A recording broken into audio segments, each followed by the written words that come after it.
रात का अंधेरा, एरबिल शहर की शांत सड़कें और अचानक आसमान में एक गूंजती हुई सनसनाहट। कुछ ही सेकंड में एक जोरदार धमाका होता है और आसमान में उठता है धुएं का गुब्बार। सवाल सिर्फ ये नहीं है कि धमाका कहाँ हुआ, सवाल ये है कि निशाने पर कौन था।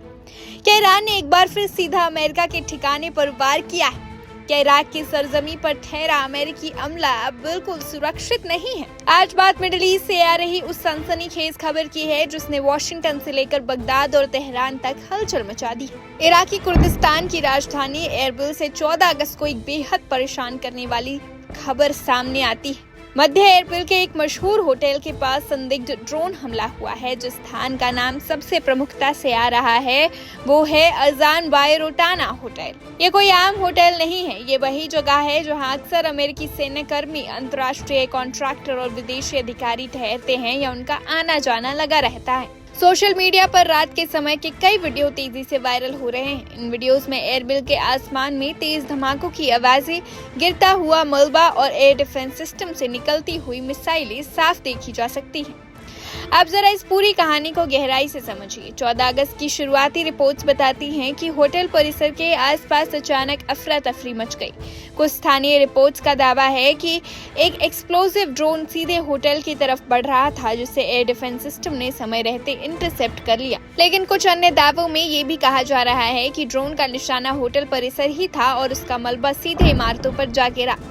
अब सवाल उठता है कि एरबिल ही क्यों? एरबिल इराक में अमेरिकी मौजूदगी का सबसे बड़ा और मजबूत गढ़ माना जाता है।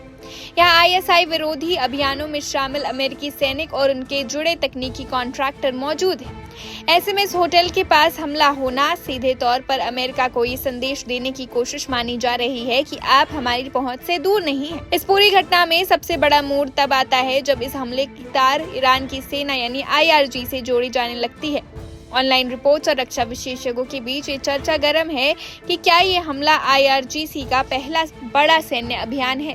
दरअसल पिछले कुछ महीनों में हुए भीषण तनाव के दौरान ईरान ने अपने कई बड़े और वरिष्ठ सैन्य कमांडरों को खो दिया था। इसके बाद ईरान ने अपनी पूरी मिलिट्री कमान का पुनर्गठन किया, नए चेहरों को जिम्मेदारी दी। अब दुनिया की नजरें इस बात पर टिकी है कि क्या इस नई IRGC ने अपनी मौजूदगी का एहसास कराने के लिए एरबिल को चुना। हालांकि यहाँ एक बड़ा किंतु परंतु भी है। क्या ये हमला सीधे तेहरान के आदेश पर हुआ या फिर इराक में मौजूद इराक समर्थक स्थानीय गुटों ने इसे अंजाम दिया? इसका आधिकारिक जवाब आना अभी बाकी है। इस हमले की टाइमिंग को भी समझना बहुत जरूरी है। अमेरिका इस समय इराक में अपनी सैन्य मौजूदगी को समेटने या उसके अगले फेज में ले जाने की तैयारी कर रहा है। वॉशिंगटन में इस बात पर बहस चल रही है कि इराक में कितने सैनिक रखे जाए।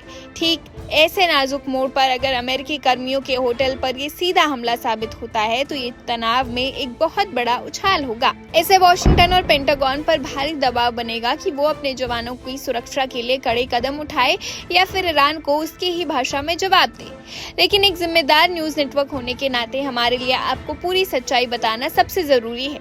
इस खबर में एक बेहद कॉशन शामिल है। फिलहाल इस कथित ड्रोन हमले असली निशाने किसी की हताहत होने या इसमें सीधे ईरान के शामिल होने की ऑफिशियल कंफर्मेशन नहीं हुई है। अमेरिका, इराकी सरकार, कुर्दिश अधिकारियों या खुद IRGC की तरफ से अभी तक कोई आधिकारिक बयान जारी नहीं किया गया है। अतीत में भी ऐसा हुआ है कि एयर डिफेंस द्वारा मारे गए ड्रोन का मलबा आसपास की इमारतों पर गिरा हो, इसलिए आधिकारिक बयान का इंतजार करना बहुत जरूरी है। तो क्या एरबिल का ये धमाका सिर्फ एक इत्तेफाक था या फिर ये मिडिल ईस्ट में किसी बहुत बड़े तूफान से पहले की खामोशी है?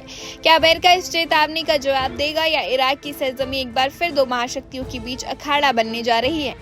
इस खबर से जुड़ी हर एक पक्की और प्रमाणिक जानकारी हम आप तक सबसे पहले लाएंगे। आप बने रहिए वन इंडिया हिंदी के साथ।